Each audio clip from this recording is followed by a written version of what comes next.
வணக்கம். வருண் டாக்ஸில் இன்று முதல் முறையாக நம்முடன் இணைந்திருக்கிறார் ராவணா சேனல்ல இருந்து ஏகலைவன் அவர்கள். இது வருண் டாக்ஸ்ல நாங்கள் ரெண்டு பேரும் ஒன்றா உட்கார்றது முதல் முறையாக இருந்தாலும் தொடர்ந்து ராவணா வலையொலியில் பார்த்தீங்கன்னா கேள்வி பதில்கள் அப்படிங்கிற நிகழ்ச்சியில் நான் அவர்கிட்ட நிறைய கேள்விகள் நேர்கிட்ட கேள்விகள் மட்டும் இல்லாமல் எனக்கு தோன்ற எல்லா கேள்வியும் கேட்கலான்னு சொல்லிட்டாரு. அதனால் நான் மனசுல இருந்து எல்லா கேள்வியும் கேட்டுட்டு இருக்கேன். ஆனாலும் நம்ம சேனலில் எனக்கு ஒரு தலைப்பு அப்படின்னு எடுத்து அதன் மூலியமா சில கேள்விகள் கேட்டு அவர்கிட்ட பதில் பெறணும் அப்படிங்கிறதுக்காக அவரை வரவேற்போம். ஐயா வணக்கம். வணக்கம். மிக்க நன்றி. முதல் முறையாக நம்மளோட சேனல் நீங்கள் தோன்றது. உங்ககிட்ட தேர்தலுக்கு முன்னாடி சில விஷயங்கள்லாம் ஒரு தமிழ் தேசியவாதியா பார்த்தீங்கன்னா ஒவ்வொருத்தருக்கும் ஒவ்வொரு கருத்து இருக்கும். ஆனா தமிழ் தேசிய அப்படிங்கிற ஒரு இந்த சூழ்நிலையில நீங்க ஒரு ஊடகவியலாளரா ரொம்ப நாள் இருக்கீங்க. அப்படி இருக்கிறப்ப கள நிலவரம் தெரியும். நமக்கு ரொம்ப பிடிச்ச சித்தாந்தம் அப்படின்னா கூட பார்த்தீங்கன்னா ரியாலிட்டி அப்படின்னு ஒன்று இருக்கிறதுனால இன்னைக்கு இருக்கக்கூடிய சூழ்நிலை எப்படி இருக்கு அப்படிங்கிறத உங்ககிட்ட ஓப்பனாகவே கேட்டு தெரிஞ்சுக்கலாம் அப்படின்னு இருக்கையா. எல்லாருமே இன்னைக்கு ஒரு பேசுறாங்க, சர்வே, டிபேட்டு, பேசு பொருளாக இருக்கிறது எல்லாமே பார்த்தீங்கன்னா இப்போ விஜய் கட்சி புது கட்சி முதல் வாட்டி களம் காண்றாங்க. அவங்கள நிரூபிக்கவே இல்லை. இருந்தாலும் ஒரு 4ஆம் தர தலைவர் அங்கே போய் சேர்ந்த ஒரு பேச்சாளர் போய் சேர்ந்த ஒரு பேசு பொருளாக இருக்கு. இங்க திமுக, அதிமுக இடி ரைடுன்ற ஒரு பேச்சுக்காக திமுக பத்தி பேசுறாங்க. அதிமுகல எடப்பாடி பேசுறாரு, பாஜகவோட நயினார் நாகேந்திரன் எல்லாம் மீட் பண்றாங்க. இந்த மாதிரி எல்லாமே ஒரு பேசு பொருளா இருக்கப்போ தமிழ் தேசியம் சார்ந்து இந்த அரசியல் சூழ்நிலை களத்துல தேர்தலுக்கு முன்னாடி ஒரு பேசுபொருள் கொஞ்சம் குறைஞ்சிட்டா மாதிரி எனக்கு ஒரு ஃபீலிங் இருக்கு. நானும் மீடியாவில் இருக்கிறதுனால நம்ம பார்க்கறதுனால சொல்றேன். அதை குறித்து உங்களோட கருத்து என்ன? இல்லை, முதல்ல ஒன்று சொல்லணும். நீங்கள் இந்த தமிழ் தேசியத்தில் இருக்கிறீங்க அப்படின்றது என்ன, ஏன் இருக்கிறேன் அப்படின்ற ஒரு விஷயத்த சுருக்கமாக சொல்லிடணும். காலத்தினுடைய தேவை. பொதுவாக மிக பெரும் தலைவர்கள்லாம் கூட பார்த்தீங்கன்னாக்கா இடதுசாரி தீவிர கம்யூனிஸ்ட், அப்புறம் நக்சல் அமைப்பு அப்படிலாம் இருந்து, அப்புறமா திராவிட கட்சி, அப்புறம் அது பிற்பாடு கடைசியாக இறுதி கட்ட ஒரு தெளிவான அரசியல் பார்வை அப்படின்னா தமிழ் தேசியம்தான். தேசிய இன விடுதலை அப்படின்றது உலக அளவில் இன்னைக்கு வந்துகிட்டு இருக்கிற ஒரு அரசியல். அதை தான் நம்ம இங்கே செய்கிறோம். ஒன்று. அடுத்தது, நான் இதுக்குள்ளே இருக்கிறேன்றதுக்காகவே எந்த கருத்தையும் வலிந்து திணிக்கிற போக்கு எனக்கு இது வரைக்கும் இருந்தது இல்லை. எனக்கும் நாட்டம் இருக்கு. எனக்கு என்னன்னா நாட்டம் இருக்கலாம், அது வேற விஷயம். நான் தமிழ் தேசியத்துக்கு வந்த பிறகு தான் புதிய தலைமுறையில் கட்டுரை வாரம் எழுதிட்டு இருக்கேன் தொடர்ச்சியாக. அப்போ உதயசூரியன்றவர் ஆசிரியராக இருந்தார். தேர்தல் நேரம் தமிழ் தேசியம்தான். நான் ஓட்டு அரசியலில் சீமான் அவர்களையும் கருத்தியல் அவர்களை பே மணியரசன் அவர்களும் உள்வாங்கிட்டு இருக்கிறேன், பேசிட்டு இருக்கிறேன். மற்ற தமிழ் தேசிய கூர்மையான கருத்துக்களை உள்வாங்குறேன், எல்லாம் சரிதான். ஆனால் திமுக தான் வெற்றி பெறுவதற்கான வாய்ப்பு அப்படின்னு நான் களத்தில் ஆய்வு பண்ணி எழுதுகிறேன். தொடர் கட்டுரைகளை எழுதிட்டு வரேன். நான் இதில் இருக்கிறேன்றதுக்காக யதார்த்தத்தை மறைக்கணும்னு நான் அப்படி நான் மாறல. நான் ஊடகவியலாளராக என்ன செய்யணுமோ அந்த வேலையை செய்துட்டு இருக்கிறேன். என் கருத்தை அதை நான் பேசிக்கிட்டு இருக்கிறேன். இன்றைக்கி யார் ஜெயிப்பாங்க போவாங்க அப்படின்றது அதுக்காக நான் மறைச்சி பேச முடியாது. ஒன்று. ரெண்டாவது, நீங்கள் கேட்குறது ஏன் சீமான் பேசப்படவில்லை அப்படின்னு. சீமான் பேசப்படவில்லை, இல்லை தமிழ் தேசிய அரசியல் பேசப்படலை. சீமான் உள்ளிட்ட எல்லாமே நீங்கள் இந்த அது போல் இது போல் இந்த கட்சி பேசப்படலையே, அது தமிழ் தேசிய பேசப்படலையே அப்படின்றதுன்னு அது இன்னைக்கு கேட்க வேண்டிய கேள்வியெல்லாம் இல்லை. கிட்டத்தட்ட ஒரு அரை நூற்றாண்டுகளுக்கு மேலே சுதந்திரத்துக்கு பிறகுந்தே கூட நீங்கள் கணக்கில் எடுத்துக்கலாம். தமிழ் தேசியத்தினுடைய குரல் முழுக்க அழுத்தப்பட்டுக்கிட்டே இருக்குது காலந்தோறும். இங்கே என்னென்னா, திராவிடம் ஒரு கட்டத்துக்கு மேலே தலையெடுத்து 67க்கு பிறகு அதிகாரத்தை கையில் எடுத்த உடனே இனி எதையும் விட்டுடக்கூடாது அப்படின்னு கலை பண்பாட்டு எல்லா தளத்துலேயுமே அதனுடைய கூரிய நகங்கள் ஆழமாக வெளியே நீட்டிக்கிட்டே இருக்கும். அது எது ஒன்றையும் விட்டுறாது. உடனே பிடிச்சி நசுக்கி கிறகச்சி தான் உள்பக்கம் வச்சுக்க இல்லை மிழுங்கிடும். அந்த மாதிரி தான் இருக்குது. இது யதார்த்தத்தில் நம்ம பார்க்குறோம். 67க்கு பிறகு அதிகாரத்துக்கு வந்த உடனே அவங்க செய்த முதல் விடயம் கலை பண்பாட்டு தலைனா ஊடகம், அச்சு ஊடகம், காட்சி ஊடகம்னு சொல்ல மாதிரி இன்றைக்கி சமூக வலைத்தளம் எல்லாத்தையுமே கையகப்படுத்துகிற போக்கு அவங்கக்கிட்ட இருக்குது. அவர் என்ன நினைக்கிறாங்கன்னா, இனி ஒரு கட்சி இந்த இடத்துல வளர்ந்துடக்கூடாது, திராவிடத்தை தாண்டி ஒன்று புதுசாக வந்துடக்கூடாது அப்படின்றப்ப இன்றைக்கி பாருங்கள், எல்லா இடத்துலையும் திராவிடத்தால் பழக்கப்பட்ட அந்த நபர்கள் தான் ஊடகத்தில் தலைமையாக, இல்லை குறிப்பிட்ட அசைன்மெண்ட் பிரிவில், இல்லை ஆசிரியர் பிரிவில், நான் நேரடியாக எல்லாமே நான் நேரடியாக விமர்சனத்தையே வைக்கிறேன். ஒரு பிரபலமான கல்லூரி விஸ்காம் டிபார்ட்மெண்ட்டுக்கு கெஸ்ட் லெக்சரரை கூப்பிட்டு பேசுது. மூத்த பத்திரிகையாளர்கள் போய் கொஞ்சம் பேர் பேசிகிட்டு இருக்கிறாங்க. ஒரு ஊடகம் என்ன, இப்போ எனக்கும் நிறைய மாணவர்கள் வராங்க, நான் பேசுகிறேன். நான் தமிழ் தேசியத்தில் இருந்தாலும் ஓப்பனாக சொல்லிவிடுவேன், என்னுடைய கருத்து இது. பட் எல்லாத்த பற்றியுமே நான் பேசுகிறேன். இன்றைக்கி இருக்கக்கூடிய ஒரு அரசியலில் மாநில உரிமை அப்படின்னு வரப்போ இந்த திமுக சில பேசக்கூடிய கூறுகள் சரியானது, ஒரு கட்டத்தில் இருந்ததுன்றது சொல்லித்தரேன். ஆனால் அங்கே என்ன பேசுகிறாங்கன்னா, முழுக்க தமிழ் தேசியத்தை நக்கல் அடிச்சுக்கிட்டு சீமான் அரசியலை நக்கல் அடித்து பேசுகிறது பாடம். அந்த மாதிரி ஒரு பட்டறையாகவே அவங்க உருவாக்குறாங்க. அது சமீபத்தில் நடந்து சில மாணவர்கள் என்கிட்ட பேசுனாங்க. அப்புறம் நாங்கள் சில கேள்விகள் எல்லாம் கேட்டோம் ஒரு மூத்த பத்திரிகையாளர்கிட்ட. அவர் உடனே டைவெர்ட் பண்ணி சிரித்து மாற்றிட்டு போயிட்டாரு அப்படின்னு. அப்போ நீங்கள் கட்டமைக்கிற எங்கெங்கெல்லாம் அந்த தளங்கள் இருக்குது அங்கேருந்தே உருவாக்குறது. புரியுதுல உங்களுக்கு? அப்புறம் அந்த மாதிரி இப்போ வரும் நீங்கள் என்ன பண்ணுறீங்க, திராவிடத்துக்கு ஆதரவாக கொஞ்சம் பேசணும்னு டக்குன்னு உங்களை தூக்கி ஒரு விருதை கொடுத்து, அது கொடுத்து ஒரு கருப்பு சட்டையை மாட்டி ஒரு 2, 3 நிகழ்ச்சியில் உங்களை பெரிய ஒரு அளவில் ப்ரொமோட் பண்ணி ஒரு முக்கியஸ்தராக உங்களை காட்டிடுறது. இப்போ இருக்கக்கூடியவர்கள பலம் வாய்ந்த அறிவுத்தளத்தில் ரொம்பவும் திறமை வாய்ந்த எத்தனையோ பத்திரிக்கையாளர்லாம் இருக்காங்க. ஏன் அவங்களாம் இந்த இடத்துக்கு வரல? என்ன காரணம் அப்படின்னு யோசிச்சிங்களா? என்னென்னா அந்த அசைன்மெண்ட் போடுறதுலேருந்து எல்லாம் எடுக்கிறதுலேருந்து இப்போ ஒரு விவாதம் எடுக்கிறாங்க.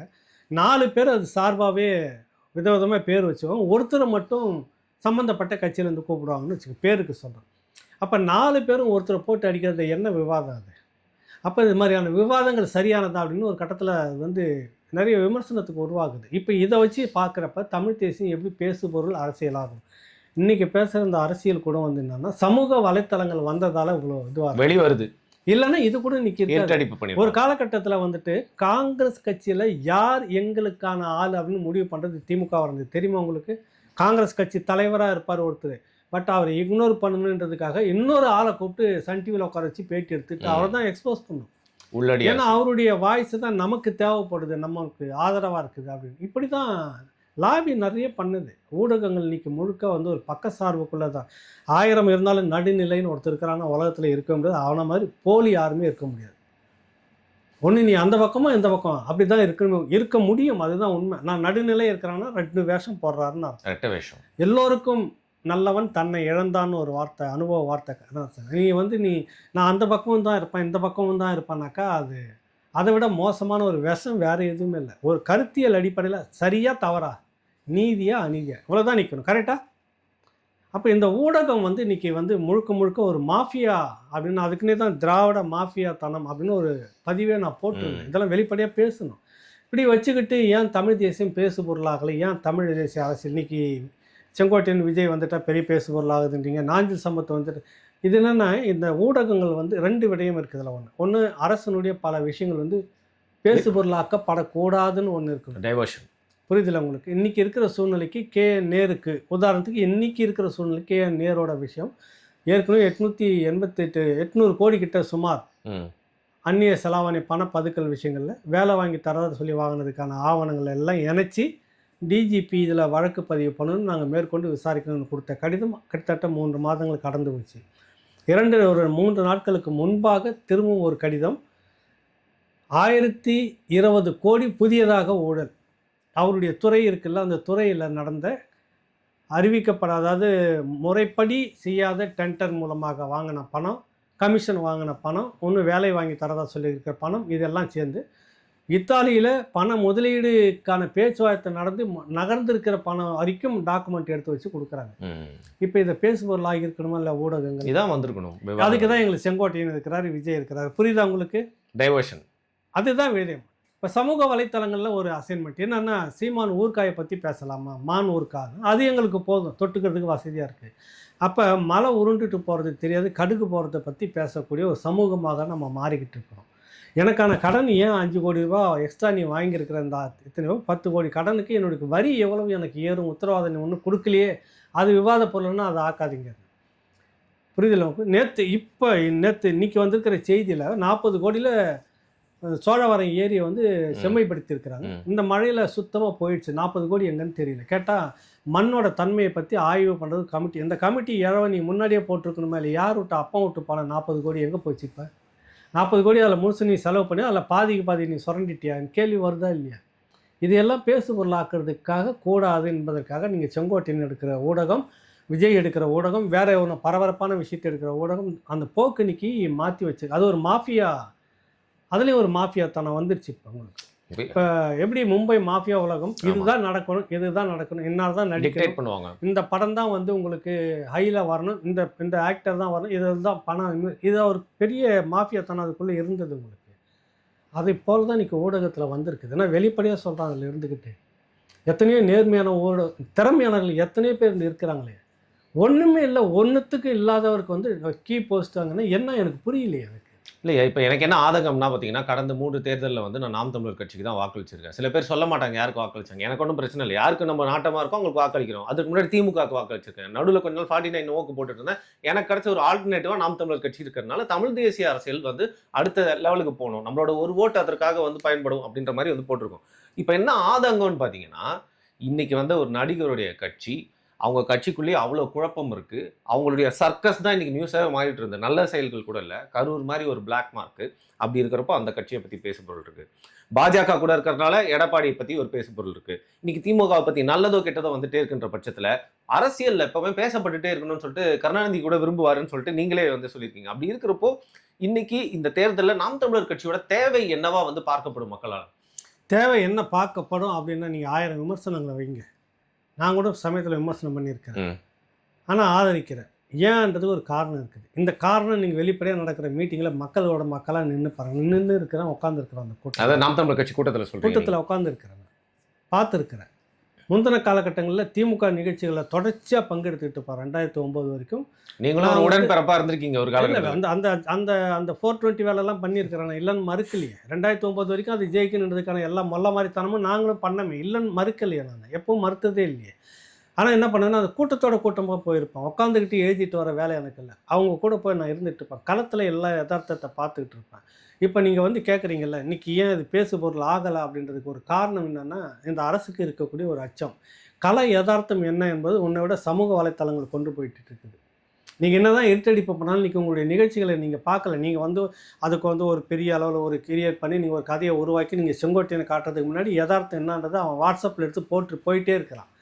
செங்கோட்டையன் இந்த மண்ணில் தானே இருந்தார், இந்த உலகத்தில் தானே இருந்தார், அதிமுகலங்க தானே இருந்துக்கிட்டு இருந்தார், இங்கேருந்து தானே தூக்கி எறியப்பட்டார். கரெக்டாக எல்லா கட்சியிலும் தூக்கி ஒதுக்கப்படுறவங்க இன்னொரு கட்சியில் போய் சேர்றது வாடிக்கை தானே, பெரிய விஷயம் இல்லை. இதில் என்ன பெரிய விஷயம் இருக்குது? விஜய் கிட்ட போயிட்டார், விஜய் கிட்ட போயிட்டார்ன்றதை மட்டும் நீங்கள் ஒரு பூமர் பெரிய அளவில் பூமர் மாதிரி பண்ணுறீங்கன்னா, அதனுடைய உள்ளர்த்தம் என்னென்னா, நீங்கள் வேறு ஏதோ திருட்டு காரியம் பண்ணிட்டு இருக்கிறீங்க, அதை மடமாற்றுறதுக்கான வேலை இதுன்றதை புரிய மாட்டேங்குது ஜனங்களுக்கு. இதில் தமிழ் தேசியம் பேசப்படலை அப்படின்ற கவலை நமக்கு உங்களுக்கு இருக்கலாம், மக்கள்கிட்ட இருக்குதானே போய் பார்க்கணும். எந்த கட்சியாவது காசு கொடுக்காம ஒரு இப்போ சமீபத்தில் உளுந்தூர்பேட்டையில் சாதிவாரி கணக்கெடுப்பு, பஞ்சமி நிலம் தேவேந்திரர்கள் பட்டியல் வெளியேற்றம், இந்த 3 தலைப்பில் ஒரு கூட்டம் நடந்தது. நான் இங்கேருந்து புறப்பட்டு போகிற வரைக்கும் என்னவோ நினச்சிட்டு இருந்தேன். அதில் வந்து அருங்குண விநாயகன் இந்த பஞ்சமி நிலத்தை பற்றி மிகப்பெரிய ஒரு ஆய்வு பண்ணவர். அவர் பேச போகிறாருன்றதுக்காக இப்போ இருந்த நிறைய தகவல் அவர்கிட்ட இருக்குது. அப்போ அங்கே போகிற வரைக்கும் கொஞ்சம் இது மாதிரி கூட்டங்கள், ஏன்னா திமுக அதிமுக கூட்டங்கள் தொடர்ச்சியாக நம்ம பார்க்குறோம். அதுவும் ஆளுங்கட்சி திமுக கூட்டங்களை பார்க்குறப்பெல்லாம் வராங்க, காலியாக இருக்குது நிறைய இடத்துல. அப்புறம் பார்த்தீங்கன்னாக்கா ஒரு பக்கம் முழுக்கிறது கொஞ்சம் பேர் தான் வச்சுட்டு இருக்கிறேன், கேமரா அங்கேயே இருக்குது பார்க்குறேன். இல்லை அப்போ இந்த மாதிரி இருக்கும்போது தான் பார்க்குறேன். உண்மையிலே நான் வியந்து அந்த இடத்துல ஒன்றுமே இல்லை. இது முழுக்க முரண்பட்ட சப்ஜெக்டும் கூட. ஆக்கிரமித்து வச்சுட்டு இருக்கிறதுலாம் திராவிட பின்னணியில் இருக்கக்கூடிய சாதி இந்துக்கள்னு சொல்லக்கூடிய ஒரு டீம் தான் வச்சுட்டு இருக்கிறான். புரியுதுல? பிற்படுத்தப்பட்ட, மிகவும் பிற்படுத்தப்பட்ட, இல்லை முற்படுத்தப்பட்ட சமூகம்னு சொல்லக்கூடியவர். ஆனால் ஒட்டுமொத்தமும் நாங்கள் தமிழனாக அப்படி நின்று இந்த மக்களுக்கான பிடுங்கப்பட்ட நிலம் வேணும்னு நிற்கிற அந்த கூட்டம் வந்துச்சுல்ல, எப்படிப்பட்ட கூட்டம் அந்த கூட்டம். அப்போ இதை பார்க்கும்போது திராவிடத்துக்கு ஒரு அச்சம் வருதா இல்லையா? ஆதித்தனார் அவர்களோடு முடிந்து விட்டது இந்த சமாதி கட்டியாச்சு அப்படின்னு ஒரு பெரிய திமிர்த்தனத்தில் இருந்துக்கிட்டு இருந்தது. அதுக்கு பிறகு நிறைய தலைவர்கள் உருவானாங்க, தமிழ் தேசியத்தில் வந்தாங்க, எடுபடலை, போட்டு நசுக்க ஆரம்பிச்சிது. அவர்கள் மேலே வந்து கூடி பேசினாவே ஏதோ ஒரு குற்றத்தை போட்டு ஏதோ வந்து போட்டு ஒழிக்கிறது. குணா அவர்களை அப்படி தான் வந்து வழக்கெல்லாம் போட்டு ஒழித்து ஒதுக்கியாச்சு. பிறகு வந்தார் தியாகுக்கு திராவிட மேடை கொடுத்தா தான் உண்டு, இல்லைன்னா இல்லை. அதை விட பெரிய தீவிரமாக தமிழ் தேசியம் பேசிகிட்டு இருந்த இவர் சுபவீர பாண்டியன் ஐயா இருக்கிறாரில்ல, நாங்களாம் அன்றைக்கி வந்து பெரிய அளவில் இருந்தோம். அது திராவிடத்தினுடைய ஒரு ஒட்டுக்கிளையாக இருக்குன்னு அன்றைக்கி யாருக்கும் தெரியல. அவர் அன்றைக்கி வச்சிருந்த தமிழ் தேசியம் கருணாநிதியை பேசுறது திட்டத்தெல்லாம் பார்த்தீங்கன்னா அப்படி இருக்கும் உங்களுக்கு. அதுதான் உண்மையான தமிழ் தேசியம்னு இருந்தது. கடைசி வரைக்கும் பஸ்ஸுக்கு காத்துக்கிட்டு இருக்கணும். நல்ல மரியாதைக்குரிய குடும்பம், மரியாதைக்குரிய ஃபேமிலி, அவங்க சகோதரர்கள், அவர் உள்ளிட்டவர்கள்லாம் நான் குணாதிசயத்தை பொறுத்த வரைக்கும் குறை சொல்லவே மாட்டேன். மிக ஒரு நேர்த்தியான மனிதர் ஐயா சுப்பரப்பன், அதெல்லாம் நான் குறை சொல்லவே இல்லை. ஆனால் எத்தனை காலத்துக்கு நான் இப்படியே சுற்றி யாருன்னா மதிச்சம்மா அவரை, இந்த சமூகம் மதிச்சுதா, திரும்பி பார்த்ததா, அந்த கருத்தை எடுத்துக்கிச்சு தான். இன்னைக்கு நையாண்டிக்குள்ளாயிட்டாரு. நையாண்டி கொள்ளலை, இன்றைக்கி அவர் சொல்லக்கூடிய கருத்து அம்பலத்தில் ஏறுது. ஏன்னா அதிகார மட்டத்தின் மடியில் இருக்கிறார். அவருக்குன்னு ஒரு கார், போக்குவரத்து வசதி, அதுக்குன்னு ஒரு வந்து ஒரு பரிவாரம், இப்படின்னு ஒரு செட்டப் உருவாக ஒரு சிஸ்டம்குள்ளே இருக்கு. தமிழ் தேசியத்தில் இருக்கிற சீண்டனமா நம்ம மேலே தப்பு இருக்குது வருண். தமிழ் தேசியம் பேசுகிறப்ப இவ்வளோ பேசி, இவ்வளோ தகவல்களை படித்து, இவ்வளோ புத்தகம் வச்சுக்கிற படித்து, இந்த கதையிலே எடுத்து போடுறோம். எத்தனை பேர் பார்க்குறீங்க நீங்கள்? இப்போ சூடானுடைய ஒரு போராளி குழுனுடைய தலைவருக்கு 20 ஆண்டுக்கு பிறகு வந்துட்டு அவனுக்கு 20 ஆண்டு சிறை தண்டனை. கடந்த ஆண்டு நடந்த மாணவர் போராட்டத்தை ஒடுக்குனதுக்காக சொந்த நாட்டில் சொந்த மக்களை இராணுவத்தை வைத்து ஒடுக்குவதை போல செய்திருக்கிற பெனாசீர் பூட்டோவுக்கு வந்து உங்களுக்கு வந்து தூக்கு தண்டனை அப்படின்னு சர்வதேச தீர்ப்பாயம் வந்து டாக்காவில் நடந்த சர்வதேச மக்கள் தீர்ப்பாயம் ஷேக் ஹசீனாக்கு ஷேக் ஹசீனாவுக்கு வந்து கொடுத்துருக்குது. இவ்வளோ வேகமாக நடக்கிற இந்த தீர்ப்பை இதை ஒட்டி ஈழ மண்ணில் ஏன் அன்ன வரைக்கும் நடக்கலை அப்படின்னு நம்ம பேசி போகிறோம். எத்தனை பேர் பார்க்குறோம் நம்ம? ஆனால் சம்மந்தம் இல்லாத பேசி போட்டோன்னே அதை வந்து லட்சக்கணக்கில் போய் பார்க்குறேன்னா அப்போ தமிழ் தேசியம் எப்படி இருந்ததுன்னு உங்களுக்கு சொல்ல வரேன் நான். அப்போ ஏன் சுபவீர பாண்டியன் வந்து களம் மாறுறாரு? ஏன் நெடுமாறன் அதில் இருந்துட்டு கீழே அப்படி தளர்ந்து போகிறாரு? ஏன் அது இருக்கிற அப்புறம் திரும்ப வந்து ஒரு கட்டத்தில் ஐயா மணியரசு வந்து எடுக்கிற வரைக்கும் எடுத்து முடிஞ்சு போராடின்னு ஒரு கட்டத்தில் கொண்டு வந்து அவர் கண் எதிர்க்கவே பார்த்துட்டார் உலகம் முழுக்க.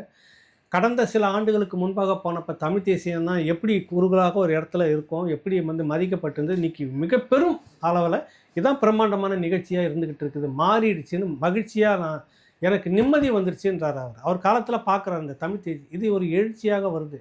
ஆதித்தனாரோட சமாதி கட்டிட்டோன்னு நினச்ச இந்த திராவிடத்துக்கு இப்போ தியாகம் எடுத்த நம்ம தோழர் நல்ல தோழர் மதிக்கக்கூடியவர். அந்த திராவிட மேடை கொடுத்தா அவர் பேச போவார், இல்லைன்னா இல்லை. தமிழ் தேசியம்னா ஒரு மேடை போட்டு எங்கன்னா ஒரு 4 இடத்துல உட்காந்து இப்படி தான் இருக்குது. இதில் இந்த மாதிரி அடித்து மணியரசன் அவர் கருத்தியல் ரீதியாக அவர்களும் சரி, இப்போ சீமான் வந்துட்டோன்னு இன்னும் பெரிய வீச்சு. குறைஞ்சது 5000க்கு மேலே போட்டோம், எங்கேயுமே குறைவாக கிடையாது. 2000 3000 5000 இப்படி தான் போயிட்டுருக்கு. இதெல்லாம் எப்படி வருது உங்களுக்குன்னு ஒரு கேள்வி வருது. நாம் காசை கொடுத்து கூப்பிட்றோம், என்ன வண்டியை கொடுக்குறோம், போக்குவரத்துக்கு கொடுக்குறோம், ஒரு நாள் சம்பளத்தையும் கொடுக்குறோம், மானம் உற்சாகமானம் எல்லாமும் கொடுக்குறோம். ஆனாலும் கூட்டம் அந்த இடத்துக்கு வர மாட்டேங்குது. வந்த உடனே சரி அட்டனன்ஸ் போட்டோமான்னு சொல்லிட்டு சொந்த கட்சிக்காரனே வெளியேறான். ஏன்னா நீ சம்பாதிக்கிற எனக்கு கொடுக்குறியான்ற போட்டி அங்கே இருந்து அதிருப்தி இங்கே இல்லை. இங்கே உணர்வு மட்டுமே தான் நிற்குது. அப்போ இந்த ஊடகம் இதை வெளிப்படுத்துமா, இதை பற்றி பேசுமா, விவாதம் பண்ணுமா? நீங்கள் சொல்லுங்கள். சரி, இப்போ பேச மாட்டேங்கிறாங்கன்றது தெரிஞ்சிருச்சு. ஆமாம், வரக்கூடிய தேர்தலை நாம் தமிழர் கட்சி கண்டிப்பாக சந்திக்க போகுது. தேர்தலில் வந்து பார்த்திங்கன்னா வாக்காளர் வேட்பாளர் நிறுத்திட்டு இருக்காங்க. எவ்வளோ வாக்கள் வாங்க போகிறாங்கிற பொறுத்து வந்து பார்ப்போம். ஆனால் இந்த தேர்தலுக்கு அப்புறம் நாம் தமிழர் கட்சியோட இடம் என்னவா இருக்கும், அதற்கு மேலே தமிழ்நாட்டில் அவங்களோட தேவை எந்த அளவுக்கு இருக்கும், அப்படி இந்த 2 விஷயம் சொல்லுங்கள். கிட்டத்தட்ட இனிமேல் தான் தமிழ் தேசிய கட்சியினுடைய தேவைன்றது அதிகமாக இருக்கும். நான் வெளிப்படையாக சொல்கிறேன். நிறைய பேர் இந்த தேர்தலுக்கு பிறகு தமிழ் தேசியன்றது எடுபடாது, இருக்காது, சீமானும் வந்து பழையபடி 1-2க்கு வந்துடுவார், அந்த பர்சன்டேஜ் சொல்கிறீங்களா? பர்சன்டேஜ் சொல்கிறது. அவங்களுக்கு இருக்கிற அந்த வெறுப்பு அரசியல் அங்கே கொட்டுறாங்க.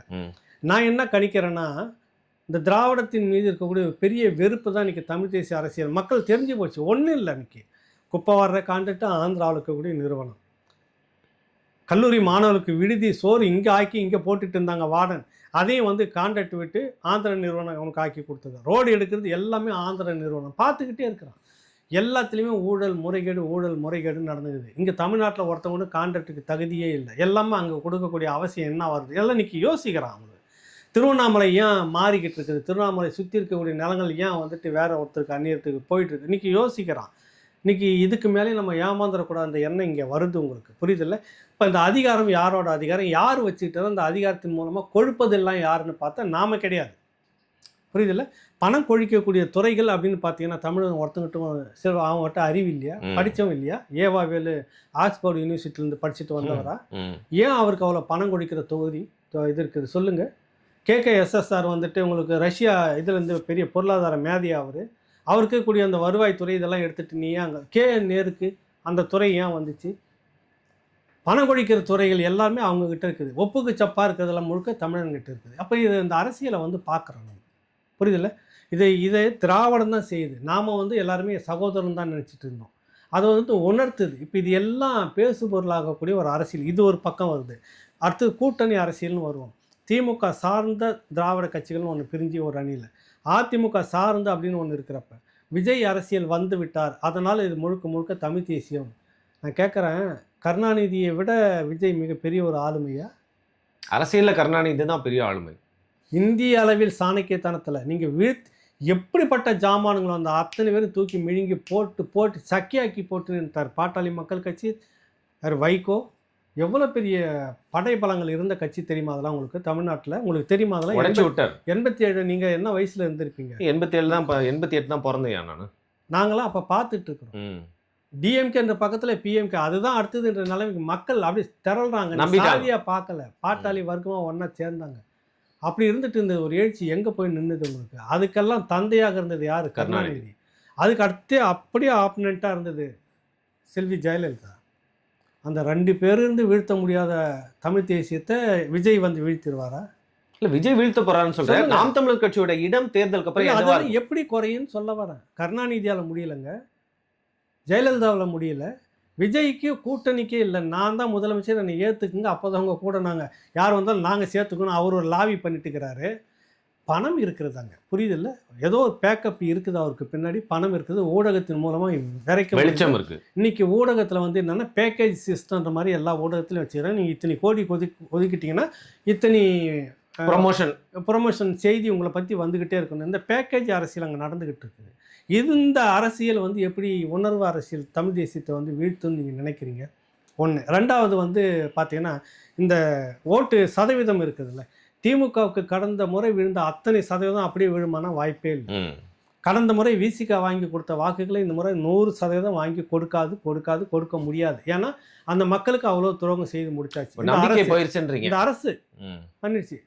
40 கோடியில் 44 கோடியில் எம்சி ராஜா விடுதி கட்டி கொடுத்து 10 மாடி சமூக நீதி இதுன்னு வச்சுருக்காங்க. நேற்று மாணவர்கள் போராட்டம் 7 மாதமாக நாங்கள் கட்டி திறந்தது 7 மாதம் ஆச்சு. தொடர்ந்து நாங்கள் கேட்டுக்கிட்டு இருக்கிறோம், கோரிக்கை வச்சுட்டு இருக்கிறோம். நல்ல சாப்பாடு தான் எங்களுக்கு இல்லை, நல்ல கழிவறை கூட இல்லைன்னு. உள்ளே எந்த வேலையும் இன்னும் முடியல. பணம் என்ன ஒதுக்கி எல்லாம் முடிச்சாச்சு. இதை கேட்க வேண்டிய பட்டியல் சமூகத்துக்காக குரல் கொடுக்குறதுன்னு யார் இருக்குன்னா மற்ற தலைவர்களாம் இல்லையான்னு கேள்வி கேட்பாங்க. ஆனால் அதுக்காக வந்த அந்த கட்சி வாய மூடி மௌனமாக இருக்குது. அப்புறம் எப்படி முழு ஓட்டு உங்களுக்கு வந்துருன்றீங்க? இப்படியே காங்கிரஸ், இப்படியே கம்யூனிஸ்ட், இப்படியே எல்லாத்தையும் எடுத்திங்கன்னா பழைய அன்னைக்கு இருந்த 10 ஆண்டு தொடர்ச்சியாக அதிமுகவில் இருந்த அந்த அதிருப்தி திமுகவுக்கு வரட்டும் அப்படின்னு போட்டாங்க. அதிமுகவுக்குள்ள ஒரு பெரிய குழப்பம் இருந்தது. அந்த சதவீதம் இப்போ இன்றைக்கி இருக்குமானா வாய்ப்பே இல்லை. இன்றைக்கி அதிமுக ஒரு தெளிவான இடத்துக்கு வந்துருச்சு. அவங்களுக்கு என்ன தேவையோ அது முடிஞ்சிச்சு. ஸோ அதனுடைய வாக்கு வங்கி இங்கே இருக்க சதவீதம் அங்கே போகும். ஓகே, மீதி இருக்கிறது விஜய் புதுசாக வர்றப்ப அந்த மாற்று அரசியல்னா சீமானுக்கு வர்றது அங்கே போகுமானா ஒரு காலமும் போகாது. ஏன்னா இது முழுக்க அதுக்குன்னு பயிற்சி எடுத்துக்கப்பட்ட, அது உள்வாங்கப்பட்ட இந்த அரசியல் நமக்கு தேவை அப்படின்னு சொல்லி தேடி ஓட்டு போட்ட மக்கள் இவங்க. ஏன்னா 3வது மிஷினில் வச்சுட்டு இருந்தான் அந்த சின்னம். தெரியவே தெரியாது. புரியுதில்ல? அந்த தெரியாத இடத்துல அந்த விவசாய சின்னத்தை வேற ஒருத்தனுக்கும் கொடுத்துட்டான். அதுக்கு போனதே 1 லட்சம் ஓட்டு. புரியுதில்ல உங்களுக்கு? எப்படிலாம் பண்ணியிருந்தாங்க பாரு. இதையும் மீறி இவ்வளவும் வந்திருக்குன்னா தெளிந்தவர்கள் இதுதான் வேணுன்றவங்க போட்ட ஓட்டு. அது எப்படி கலையும் உங்களுக்கு விஜய்க்கு? சொல்லுங்க, எனக்கு புரியாது. 2026க்கு பிறகு என்னன்னா விஜய் இந்த தேர்தலில் எனக்கு தெரிஞ்சு கிட்டத்தட்ட ஒரு கட்சியோட இணைஞ்சிருவார். அவர் தனிச்சு அவர் கூட்டணி இணைவாருங்கிறீங்க? இல்லை, 100% தனிச்சு நிற்பாருன்னு எனக்கு நம்பிக்கை இல்லை. 100% எனக்கு நம்பிக்கை இல்லை. அவர் வேட்பாளராக களம் இறங்குவார்னு நினைக்கிறீங்களா? அது தெரியாது. கடைசி நேரத்தில் தான் அந்த முடிவு எடுக்கும். இவ்வளோ சந்தேகமாக சொல்லுங்க. இல்லை, எனக்கு நான் சிஎம் ஆகணும்னு நினைக்கிற ஒரு வேட்பாளராக கூட களம் இல்லை, நான் இந்த நிமிஷம் வரைக்கும் நிற்கலாம். ஆனால் அவர் தனிச்சு நின்று அவர் தான் நிற்கணும், என்னை ஏற்றுக்கிட்டவங்க வாங்கன்னு சொல்கிறது தான் டிமாண்ட். புரியுது உங்களுக்கு? இறுதி கட்டத்தில் ஏதோ ஒரு இடத்துல எனக்கு சேரதுக்கான வாய்ப்பு அதிகபட்சமாக பாரதிய ஜனதா அதிமுக கூட்டணியில் இருக்கலாம், இல்லைன்னா திமுக கூட்டணிக்குள்ளே போகலாம். விளையாட்டுக்கு இல்லை. நீங்கள் என்ன திமுக இவரும் அரசியல் எதிரின்னு சொல்லிக்கிட்டாருன்னு பார்க்குறீங்க? அதானே என்ன? நீங்கள் இந்த காலத்தில் இதை கூட புரிஞ்சுக்கலாம். இதை விட கழுவி ஊற்றிக்கிட்ட கட்சியெல்லாம் கை கோத்துக்கிட்டு இருந்த கதைலாம் தமிழ்நாட்டுக்குள்ளே இருக்குது. என்ன நீங்கள் எந்த காலத்தில் இருக்கீங்க? எல்லாத்துக்கும் நேற்று வரைக்கும் ஒருத்தர் துப்பிக்கிட்டாங்க முகத்தில் மாறி. அடுத்த நாள் 2 பேரும் கை கோத்துட்டு தேர்தல் காலத்தில் ஒன்றா நின்று அரசியல் தமிழ்நாட்டுக்குள்ளே 100 கணக்கில் இருக்குது. நீங்கள் என்ன விஜய் வந்து நிரந்தரமாக அவர் ஏற்றுட்டு இருப்பார். அவங்களுக்கு இந்த 26க்கு பிறகு சினிமாவுக்கு போவாரா இல்லையான்னு கூட தெரியாது. ஆக இந்த இடத்துல வந்து அவருக்கு ஒரு கூட்டணி நிர்பந்தம் சேர்ந்துட்டார்னா அதோட முடிஞ்சு போச்சு. அவர் தனிச்சு நின்னார்னா நீங்கள் வந்து அந்த முதல் தேர்தலே அங்கீகாரம் உங்களுக்கு வருதா இல்லையான்றதை பார்க்கணும். அவரோட பவர் என்னன்றதை நீங்கள் காட்டுனா தான் மக்கள் உங்கள் மேலே நம்பிக்கை வருவாங்க. ரசிகர் கூட்டம்ன்றது வேற, வாக்காளர்கள்ன்றது வேற. கரூருக்கு பிறகு மக்கள்கிட்ட உங்கள் பேசுபொருள் எப்படி இருக்குன்றது வேற. பாண்டிச்சேரியில் அதை நிரூபிக்கணும். அங்கே வந்து இந்த தமிழ்நாடு அரசு தான் எங்களுக்கு சதி செஞ்சு, பாண்டிச்சேரியில் அந்த மாதிரி இல்லைன்னு காட்ட போய் அங்கே என்ன நடந்துச்சுன்னு நீங்கள் பார்த்துட்டு அசிங்கப்பட்டீங்க. மக்கள் உங்களை பார்த்துக்கிட்டே இருக்கிறாங்க. இந்த அரசியல் நமக்கான அரசியல் இல்லை, இது வந்து சும்மா ஒரு நடிகர் தனமாக வந்துட்டு ரசிகர்கள் அவங்களுக்கு வேண்டப்பட்டவங்க. காலங்காலமாக ரசிகர் மன்றம் வச்சுங்களா, ஒரு அரசியல் பேசி தானே அவனும் பேசாமல் எப்படி இருப்பான்? இங்கேருந்து ஓடி போன ஒருத்தர் வந்து தன்னை தக்க வச்சுக்கிறதுக்காக ஒரு லாபி பண்ணத்தானே செய்வார், பேசத்தானே செய்வார். அவருக்கு ஊடக வெளிச்சம் வேணும்னு ஊடகத்தின் மூலமாக அவர் லாபி பண்ணுவார்ல. நீண்ட நெடிய காலமாக அமைச்சராக இருந்தவர், கட்சியில் இருந்தவர் செங்கோட்டையை நான் சொல்கிறேன். இப்போ இந்த மாதிரி இங்கேருந்து போனவங்களால் அங்கே இன்னொரு சிக்கல் வரும். செங்கோட்டையன் அடுத்தது 2-3 மூத்த அமைச்சர்கள் அதிமுகவில் அதிருப்தியாக இருக்கவங்க போக போகிறதா சொல்கிறாங்க, திமுகவிலேருந்து இருக்கிறவங்களும் போக போகிறதா சொல்கிறாங்க. ஏற்கனவே புஷி என்ன சொல்லியிருக்கிறாரு? இந்த கட்சியில் சைக்கிள் ஓட்டிக்கிட்டு போஸ்டர் ஓட்டினவங்களுக்கு தான் கட்சி பதவின்னு சொன்னாரா வந்து இல்லையா? சேருன்னு சொல்லியிருக்காரு. ஆமா, இப்போ எப்படி செங்கோட்டையன் எடுத்தோன்னு இந்த பதவி கொடுத்துருக்காங்க? இனிமேல் சைக்கிள் ஓட்டினா இல்ல, உண்டு, அந்த கட்சி- இனிமேல் போஸ்டர் ஓட்டினா உண்டு அவருக்கு. இனிமேல் சைக்கிள் எப்படி வந்துச்சு உங்களுக்கு செங்கோட்டையனுக்கு அந்த பதவி? எப்படி ஆதவ அர்ஜுன் அந்த இடத்துக்குள்ள இப்போ டக்குன்னு அதிகாரத்தை கையில் எடுத்துக்கிட்டு அந்த கட்சியில் காலங்காலமாக போஸ்ட் ஓட்டி விஜய்க்காகவே உயிரை தியாகம் பண்ணிக்கிட்டு நாள் முழுக்க போஸ்டர் எல்லாமே பேனர் பால் ஊற்றி சொத்தை இழந்துட்டு காத்துட்டு இருக்கிறாங்க. அவன் அதிகாரம் இருக்கணுமா, உங்கள் அதிகாரம் இருக்கணுமா? நியாயமான கேள்விதான். வருதில்ல அந்த கேள்வி. இது வெடிக்கும், போக போக இது வெடிக்கும். சீட்டு ஒதுக்குறதுல வந்து வரும் பஞ்சாயத்து. இன்றைக்கி அமைதியாக இருக்கலாம். இந்த நபர்களெல்லாம் உள்ளே போய் நுழைஞ்சிட்டோன்னே அந்த கட்சி என்ன ஆகுனாக்கா, யார் அதிகாரம் அந்த கையில் எடுத்துக்கிறது, புஷி ஆனந்த் தலைமையிலான அந்த டீமா, ஆதவ அர்ஜுன் அல்ல செங்கோட்டையன் தலைமையிலான இந்த டீமான்ற ஒரு கோஷ்டி பூசல் அதுக்குள்ளே வரும். அப்போ காலங்காலமாக அந்த கட்சியில் நம்ம கேள்வி கேட்டு வெளியில் ஏறுவானா இல்லையா? ஏறினாலும் தப்பு இல்லை, வெளியேறிக்கான ஏற்கனவே வந்துட்டு ஒருத்தர் போயிட்டார், அவருடைய மேலாளர் திமுகவில். நான் அதை பெருமையாலாம் பேசலை. இதெல்லாம் வந்து காலங்காலமாக நடக்கிறது. உடனே அவர் போயிட்டார், இந்த பக்கம் விஜய் சரிந்துருவார், உடனே திமுக அந்த பக்கம் லட்சக்கணக்கில் ஓட்டு வாங்கி ஜெயிச்சிடும். வாய்ப்பே இல்லை, நான் அதெல்லாம் சொல்லவே இல்லை. நான் அதை நியாயப்படுத்தலை. இது நடக்கும். இந்த பக்கத்தில் வந்து எல்லாம் சேர்ந்துட்டோன்னே அந்த சொந்த கட்சி இருக்கிற விஜய் கட்சிக்காரன் சோர்ந்து போவான், இல்லை வெளியில் ஏறி போவான். இது எப்படி நீ வெற்றி எனக்கு தான் நாற்காலி உனக்கு எந்த வகையில் நீ நம்புற சொல்லி எனக்கு புரியல. இல்லை, கண்டிப்பாக குழப்பங்கள் வரதுக்கான எல்லா வாய்ப்புமே. உன் கட்சியே குழப்பத்துக்குள்ளே போக போகுதுன்னு நான் கணிச்சு சொல்கிறேன். நீ வேணால் குறித்து வச்சுக்குங்க. சரி, போக நீ எப்படி 26 சிஎம் ஆக போகிற? இன்னொன்று நம்பி அதிகமாக போனாக்கா மற்ற கட்சிகள்லேருந்து உதிரியாக விலகி தனி கட்சியாக வச்சுட்டு இருக்கிற பேருக்கு அட்டைப்பேடு கட்சியாக இருக்கவங்கன்னா உன்னை முதலமைச்சர் ஏற்றுக்கிட்டு வரலாம். அதிமுக வருமா? திமுக இது 2 தான் பிரதான கட்சி. நீங்கள் 1000 மறுத்தாலும் இதுதான் வந்து டிசைடிங் அத்தாரிட்டி. இதுக்கு பின்னாடி இருக்கிறவங்க தான் பண்ணணும். இப்போ 3வது இடத்துல ஓட்டு அரசியலில் வந்திருக்கிறதுன்னு வந்து பார்த்தாக்கா 36 லட்சம் 37 லட்சம் வச்சுங்கிற 3வது கட்சியை அங்கீகாரம் பெற்று திமுக நாம் தமிழ் கட்சி நிற்குது. திமுகவுக்கு அதிமுகவுக்கு மாற்றாக வருங்காலத்தில் இருக்கலாம். அந்த இடத்துக்கு விஜய் தன்னை நிரூபிக்கிறதுக்கு நீ என்ன வச்சிருக்கிற சோர்ஸ் உங்ககிட்ட என்ன இருக்கு சொல்லுங்கள். ஒரு நியாயமான கேள்வி தான். அப்படி இருக்கிறப்போ வந்து இவ்வளோ நேரம் வந்து கட்சி சித்தாந்தம் தாண்டி இது எதுவுமே நீங்கள் பேச மாட்டேங்கிறீங்களா? செங்கோட்டையன் வந்துட்டார், ஓட்டு வந்துடும். ஒரு வந்துட்டார், ஓட்டு அங்கே வந்துடும். விஜய் நேரம் நாற்காலியை கோட்டைக்கு போயிடுவார். எப்படி உன் கட்சியில் இருக்கிறவன் சோர்ந்து போக போகிறானே, அவனுக்கு என்ன நீ பதில் சொல்ல போகிற சொல்லுங்கள். அங்கே ஒரு பிக்கல் புடுங்கல் வருது இல்லை? நேராக அதிமுகவில் இருக்கிற அத்தனை பேர் தானே இன்றைக்கி திமுக அதிகாரத்தில் இருக்கிறான்ற குரல் திமுகவுக்குள்ளார இன்றைக்கி இருக்குது. இந்த தேர்தல் அது வெடிக்குமே, எரிச்சல் இருக்கும். இந்த தேர்தல் அது வெடிக்கும். திரும்ப நீ அதிமுக காரனுக்கே முக்கியத்துவம் கொடுத்துருந்தா நாங்கள் என்ன நாக்க வழிக்கிறது? அந்த கேள்வி திமுகக்குள்ளே உள்ள எழுந்துக்கிட்டு இருக்கு.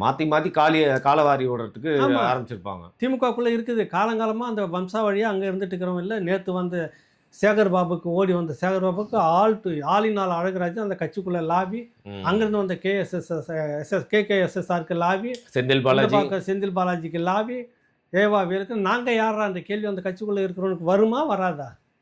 உள்ள பிரச்சனைகளுக்குள்ளார நீங்கள் வந்து 26க்கு பிறகு சீமான் கட்சி காணாமல் போயிடும், தமிழ் தேசியம் காணாமல் போயிடும்னா எப்படிப்பட்ட முட்டாள்தனமான கருத்துன்னு நான் சொல்ல வரேன். சரிங்க, அது அவங்களுக்கு ஊடகம் இருக்குது, அவங்க பேசுகிறதுக்கு வேணால் பேசலாம். யதார்த்தத்தில் இது நடக்காது. அதுக்கு பிறகு இன்னும் பெரிய எழுச்சியாக தான் இது போகும். ஒரு கட்டத்தில் அவர் போய் சேர்ந்துட்டாருன்னா ஒரு கூட்டணியில் முடிஞ்சு போச்சு, அவ்வளோதான். தமிழ் தேசியன்றது இன்னும் வலுவாக்கப்படும். ஒரு தனிச்சு நின்னார்னா இன்னும் ஒரு போராட்டம். இந்த தேர்தல் வரைக்கும் ஒரு போராட்டத்தை நாம் தமிழர் கட்சி எதிர்கொண்டு தான் ஆகும். அதுக்கு பிறகு வந்து திரும்ப விஜய் வந்து வழக்கம் போல் சினிமாவுக்கு போவார், சோர்ந்து போவார். எல்லாம் பனையூர் அரசியல் மட்டுமே. இது நீடிக்குமா நீடிக்காதான்னு தெரியாது உங்களுக்கு. அதுக்கு தான் சொல்ல வரேன். கருணாநிதி இருந்தபோது, ஜெயலலிதா இருந்தபோது, சிறையில் தூக்கி உள்ள வச்சபோது சந்தித்து வளர்த்த அரசியல் இது. இந்த விஜய்க்கு கிட்டலாம் வந்து கீழே விழுந்துரும் தமிழ் தேசியம். சீமான் நீங்கள் பார்க்காதீங்க, தமிழ் தேசியமாக தான் பார்க்குறேன். அதான் சொல்கிறேன். இந்த விஜய்க்காக தமிழ் தேசியம் ஆளானப்பட்ட கருணாநிதியை மட்டு தட்ட முடியல. இந்த தமிழ் தேசியத்தில் 2009க்கு பிறகு ஜெயலலிதாவில் முடியல. விஜய் வந்து அந்த தமிழ் தேசியத்தை மட்டம் பண்ணி கீழே போட்டு போயிடுவார். அந்த நினைப்பு எப்படி வரும்? சரிங்க, இப்போ வந்து இவ்வளோ நேரம் சித்தாந்தத்தை பற்றி பேசணும், கட்சியை பற்றி பேசணும். கடைசியாக ஒரு கேள்வி. சீமானவர்கள் ஒரு தலைவராக வந்து இந்த அரசியல் சூழ்நிலையில் இப்போ இருக்கிற காலகட்டத்தில் ப்ரெசன்ட் டேல வந்து பார்த்தீங்கன்னா அவருடைய செயல்பாடுகள் தேர்தலை நோக்கி எப்படி இருக்குன்னு நீங்கள் நினைக்கிறீங்க? அதை மட்டும் சொல்லுங்கள். தேர்தலை நோக்கி சரியாக போயிட்டு இருக்குது. நான் சொல்கிறேன், ஏற்கனவே ஊடகங்கள் சரியாக நீங்கள் வெளிச்சப்படுத்தலை. அது டெய்லி பேசுகிறாரு ஐயா, பத்திரிகையாளர் இல்லைங்க, அதுதான் சமூக வலைத்தளங்களில் வருது. 1-2 தான் பிரதான மெயின் மீடியான்னு வருது. நீங்கள் தான் சொன்னீங்க பேசுபொருள் ஆகலை தமிழ் தேசிய அரசியல்னா. இப்படி தான் உங்களுக்கு கிட்டத்தட்ட குறுகிய காலத்துக்குள்ளாக நிறைய போராட்டங்களை நடத்தி முடிச்சிருக்கிறார். நீங்கள் நினைக்கலாம் மாட்டுக்கு நடத்தினதும் காடுகளுக்கு நடத்தினதும் நடத்தினதுக்கும் அதை சார்ந்து மக்கள் இனம் வாழ்ந்து கொண்டிருக்கிறது. அது யாரும் பேசலை என்ற உணர்வு இன்றைய தலைமுறைக்கு இருக்குது. புரியுதுல்ல? தண்ணி அப்படின்னு நீங்கள் நினச்சி தண்ணிக்கெல்லாம் யாரன்னா மாநாடு நடத்துவானான்னு கேட்டிருந்தீங்க. தண்ணிக்கு பின்னாடி எவ்வளோ பெரிய பொருளாதார அரசியல் இருக்குது. அதில் நீயும் நானும் எப்படி தினசரி 2 கேன் வாங்கிட்டு இருக்கிறோம். இந்த தண்ணி எவ்வளோ எத்தனை ஆயிரம் கோடி இதுக்குள்ளே சுழற்சியாக இருக்குது. இதுக்குள்ளே இருக்கக்கூடிய மிகப்பெரிய கும்பல் எந்த கும்பல் சம்பாரிச்சுக்கிட்டு இருக்குது. இதை பற்றி பேசணும். இதை நீ இலவசமாக கொடு என்ற அரசியல் அவர் எடுக்கிறாரு. காடு அழிஞ்சதுன்னா எல்லாமே அழிஞ்சு போச்சு. நீ இல்லை, நான் இல்லை, இந்த உலகம் எல்லாத்துக்குமானதுன்றப்ப காட்டை சார்ந்து இருக்கக்கூடிய அத்தனை மனித பிறவிகளும் நமக்கு நிற்கிறாங்க. மாடுகளை சார்ந்து வாழ்ந்தக்கூடிய மனிதர்கள் இருக்காங்கல்ல, இதுக்குன்னு ஒரு அரசியல் இருக்குல்ல. இது மேயறதுக்கு நிலம் இருக்குல்ல, உனக்கு மட்டுமே இந்த மண்ணும் பூமியும் காடும் உனக்கு மட்டும் கொடுத்துலையே. மாட்டுக்கும் பட்டா போட்டு கொடுத்துருக்குறாங்க, வரணும் இருக்குது. மேய்ச்சல் நிலம் அப்படின்றது இருக்குது, மேய்ச்சல் தரிசு நிலம் இருக்குது. நீ எப்படி அதெல்லாத்தையும் முற்றா முடிச்சுட்டு நீங்கள் வீட்டோட தான் மாட்டை வச்சுக்கணும்னா அதை பற்றி பேசுறதுக்கு ஒரு மனிதர்கள் வரணுமா இல்லையா? எந்த கட்சியும் பேசலையே. இப்போ இவர் பேசினார்ன்றப்ப அந்த மாடுகளை வச்சுட்டு இருக்கக்கூடிய அத்தனை சமூகமும் உள்ள வரும் இல்லை உங்களுக்கு பேசுவாங்கல்ல. அப்போ இதெல்லாம் ஓட்டு அரசியலாக நீங்கள் சாதியை சொல்லி ஓட்டு கேட்குற கூட்டம் வேற, புரியுதுல்ல? இதுதான். ஆனால் சாதியை சொல்லி ஓட்டு கேட்காம இந்த மாதிரி சொல்லி ஓட்டு கேட்கறதுக்கான அந்த அரசியல் இருக்குல்ல, அதாவது மண்ணின் மைந்தர்கள், மண்ணின் வளங்கள் மீது இருக்கக்கூடிய ஒரு அரசியல். இதுதான் சரியான ஒரு கட்டமைப்புன்றது இந்த தலைமுறை தெரிஞ்சு தான் வந்து கூடுறாங்க. எங்கே போட்டாலும் கூட்டம், இல்லைன்னா எப்படி வருவாங்க சொல்லுங்க. அதாவது பசங்க வந்து பார்த்தீங்கன்னா வந்து மனசொடைஞ்சு போல, வெறுத்து போல, நம்பிக்கை இழக்கல, இன்னும் வந்து தமிழ் தேசிய அரசியலை பற்றி கொண்டவங்க என்றைக்குமே வந்து ஸ்ட்ராங்காக. கருணாநிதி சிறையில் தூக்கி உள்ளே போட்டு இருந்தப்போ கூட நம்பிக்கை இழந்து போகலையா அன்றைக்கி இருந்த பிள்ளைங்களும் சரி. அதுலேருந்து அப்படியே பெருகி தானே இங்கே வந்திருக்கிறாங்க. செல்வி ஜெயலலிதா வந்தப்போ எவ்வளோ நசுக்கிறதுக்கு பார்த்தாங்க, அப்போவும் அந்த யாருமே சோர்ந்து போயில்லையே. இங்கேருந்து வெளியேறியவர்கள் விமர்சனம் பண்ணலாம். அது எல்லா கட்சியிலேருந்து. இப்போ நானே இங்கேருந்து கருத்து முரண்பாடு எனக்கு சீமானுக்கு வெளியேறினா நான் விமர்சனம் பண்ணுற அளவுக்கு பண்ணுவேன் தான். புரியுதுல? எல்லாருக்குமே அந்த எண்ணம் இருக்கும். சிலது பிடிக்கல அப்படின்னு விமர்சனம் பண்ணுவாங்க. அதற்காக தமிழ் தேசியத்தை நீங்கள் வந்து சூழ்ச்சி போட்டு முறுக்கி கழுத்து பிடிச்சி நெரிச்சிட முடியாது இல்லை. சரிங்க, புரியுதுல்ல? அதனால் இந்த தமிழ் தேசிய அரசியல் வந்து 2026க்கு பிறகு தான் உண்மையிலேயே தேவைப்படுது, உண்மையிலேயே வேகம் எடுக்கும், நிலையாக அதான் நிற்கும். கடைசி இறுதி அரசியல் எங்கே அப்படின்னா தமிழ் தேசியத்தில் தான் வந்து நிற்கும். தேசிய இன விடுதலைன்னு சொல்கிறாங்கல்ல, அதை தாங்கி பிடிக்கக்கூடிய அந்த மண்ணின் மைந்தர்கள், அந்த மண்ணை ஆளுவாங்க. தமிழ்நாட்டில் மட்டும்தான் அது ரொம்ப ரொம்ப ரொம்ப லேட்டு. மற்ற மாநிலங்களை என்றைக்கே கையில் எடுத்துட்டாங்க. ஆனால் இங்கே நடக்கும், விரைவில் அதை நோக்கி வரும். பக்கத்தில் கர்நாடகாவை பார்ப்பான், புரியுதில்ல? காவிரி பிரச்சனை அப்படின்னு சொல்லிட்டாங்கன்னா அங்கே கம்யூனிஸ்ட் கொடி பறக்குது, காங்கிரஸ் கொடி பறக்குது, பாஜக கொடி பறக்குது. எல்லா கொடியும் இறக்கிட்டு கர்நாடக மாநில கொடி பிடிச்சுன்னு ஒட்டுமொத்தம் ஒரே கொடையில் நிற்கிறான். இங்கே ஏன்டா நமக்கு நடக்க மாட்டேங்குது? காங்கிரஸ்காரன் ஓடி பதுங்குறான், பாஜக ஓடி பதுங்குறான், காவிரி தண்ணி வரலன்னு ஏன் வரலன்னு கேட்டாக்கா ஒரு கொஞ்சம் பிச்சு கொஞ்சமாக அது ரொம்ப கேவலமாக இருக்குது. கொஞ்சம் விவசாயிகள் மட்டும் போராடிட்டு இருக்கிறாங்க. அப்போ மற்ற ஏன் அந்த திராவிடம் நமக்கு வேணும், ஏன் அந்த காங்கிரஸ் வேணும்னு நினைக்கிற ஒரு காலம் வரும். புரியுதில்ல? எல்லாரும் சேர்ந்து ஒரே கொடியின் கீழே ஒரு தேசிய கொடின்ற மாதிரி ஒரு தமிழ்நாட்டின் கொடியை பிடிக்கிற நாள் வரும். அதுதான் அடுத்த அரசியல். அது காத்துக்கிட்டு இருக்குது நமக்காக. சரிங்க. இப்போ ஒரே வார்த்தை, உங்களுடைய பதில் ஒரே வார்த்தையில் உங்களுக்கு தோன்றது வந்து சொல்லணும். கடைசியாக நாம் தமிழர் கட்சியோ இல்லை தமிழ் தேசிய அமைப்போ கட்சியோ வந்து ஆட்சியில் அரியணை ஏறுறதுக்கு எத்தனை ஆண்டுகள் ஆகும்? நீங்கள் ஒரு ப்ரெடிக்ஷன் வச்சு இல்லை, அது ஆளை சொல்ல முடியாது. 1949 தொடங்குச்சு, 18 ஆண்டுகள் கடந்துட்டு வந்தது. அதுக்கு முன்பாக இந்திய எதிர்ப்புன்னு ஒரு பெரிய வந்தது. அது பெரிய ஒரு வாய்ப்பாக போச்சு திமுகவுக்கு. அந்த மாதிரி ஒரு வாய்ப்பு வந்துருச்சுன்னா அடுத்த சொல்ல முடியாது. இந்த 26க்கு முன்னாடி ஒரு வாய்ப்பு வரலாமே. தேசிய இனம் நம்ம ஒடுக்கப்படுறோன்னு ஒரு பெரிய மாஸ் இது ஒன்று உருவாகுதுன்னு வச்சுக்கோ. எல்லா மாநிலத்திலும் இப்படி தான் வந்தது.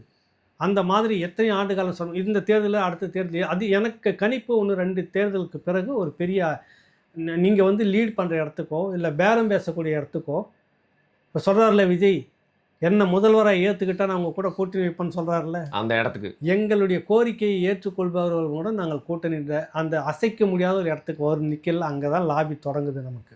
சரியா? நீ யாராக வேணா இருந்துக்கோ, என் மண், என் வளம், என் மாநிலம், என் உரிமை, இதுக்குள்ளே நீ கையை வைக்காத என்னாலும் பேச. கர்நாடகா மாதிரி நான் இருப்பேன்.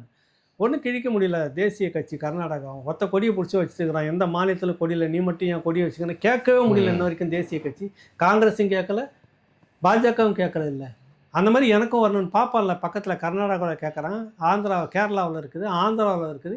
ஏன்டா எனக்கு மட்டும் யாரே ஒருத்தர் இருந்துட்டு இருக்கிறான் எண்ணம் வருமா வராதா? விரைவில் அதுதான் நடக்கும். அடுத்த ஒரு எனக்கு தெரிஞ்ச 1-2-3 தேர்தலுக்கு பிறகு நீங்கள் சொல்லக்கூடிய அந்த காலகட்டம் வரும். இதற்கு முன்பாக ஏதோ ஒரு சந்தர்ப்ப சூழ்நிலை இந்திய எதிர்ப்பு போராட்டம் மாதிரியோ இல்லை வேறு ஏதோ ஒரு விஷயம் மாதிரி வந்துச்சுன்னா ஒட்டுமொத்தமாக சேர்ந்து ஒரு டிக்கரிங், அவ்வளோதான். அன்னைக்கு முடிஞ்சது அரசியல், அவ்வளோதான். சொல்ல முடியாது, நடக்கலாம். இல்லை திமுக எதிர்பார்த்ததா? எதிர்பார்க்கல. பேசுறீங்க நீங்கள் எல்லாருமே அரசியல் பேசுகிறாங்க எல்லாருமே. மாங்கொலையில் எங்களுக்கு இடம் இல்லை, மாங்கொலையில் போய் கூட்டம் போட்டு வந்துட்டு போய் விரட்டி அடிச்சுருப்பாங்க சொல்லிட்டு இந்த கோஷ்டி தானே இன்னைக்கு இன்னைக்கு ஆள்றாங்க. எங்கே இருந்தீங்க உங்கள் கட்சியில்? எவன் பணக்காரன் சொல்லு? ஒரு இவர் இருந்தார் மதியழகன், அதை விட்டாக்கா இவர் ராமசாமி ஈவேராவுடைய தம்பி சம்பத் அவர்கள். சம்பத் இவர் தான் இவங்க கிட்ட தான் ஈவிகே இவங்க கிட்ட தான் பணம் இருந்தது. இவங்க 2 பேரும் தான் அனுப்பிச்சிட்டு இருந்தார். அண்ணா தமிழ்நாடு முழுக்க போய் சுற்றிட்டு வாங்க கட்சி கட்டமை, வேற யாருக்கிட்ட காசு இருந்தது? இன்னைக்கு அத்தனை பேரும் அவ்வளோ கோடியாக வச்சுக்கிற பணம் உங்க வீட்டு பணம் ஏன் வீட்டு பணம் எப்படி வந்தது உங்களுக்கு வாழ்க்கை? இந்த வாழ்க்கை தமிழ் தேசியத்துக்கு நாளைக்கு வராதா? வரும். நான் மக்களை சுரண்டி கொழுக்குன்றதுக்கு வரல, அதிகாரத்துக்கு வந்த மாதிரி எங்களுக்கும் ஒரு வாய்ப்பு வரும். நக்கல் பண்ணாத, தமிழ் தேசியம் அந்த இடத்துல வந்து நிற்கும் அப்படின்னு நான் நம்புறேன். நடக்கும், ஒரு காலத்தில் நடக்கும். ஒரு முரண்பாடுகள் இருக்கலாம், தமிழ் தேசியர்களுக்குள்ளாக முரண்பாடு இருக்கலாம், திட்டிக்கலாம், என்னானாலும் பேசிக்கலாம். ஆனாலும் அந்த இடத்த யாரும் விட்டு கொடுக்க முடியாது. ஏன்னா ஒரு நாள் நகரம் அந்த இடத்த மிக வேகமாக திராவணப்பை செய்துக்கிட்டு இருக்குது. இன்னும் சொல்லப்போனால் அடுத்து திமுக ஆட்சி 2026 வந்துருச்சுன்னு வச்சுக்கோ, மிக விரைவில் தமிழ் தேசியம் மலர்ந்துடும். சத்தியமாக அந்த தமிழ்நாட்டில் வந்து மிக பெரிய அளவில் பேசப்பட்டோம். நீங்கள் ஏதோ ஒரு வழியில் சொன்னாலும் கடைசியில் ஒரு நம்பிக்கையாக இருக்குது. அந்த நம்பிக்கையின் விடையோடய நான் வந்து முடிச்சுக்கிறேன். மிக்க நன்றி. நன்றி, வணக்கம்.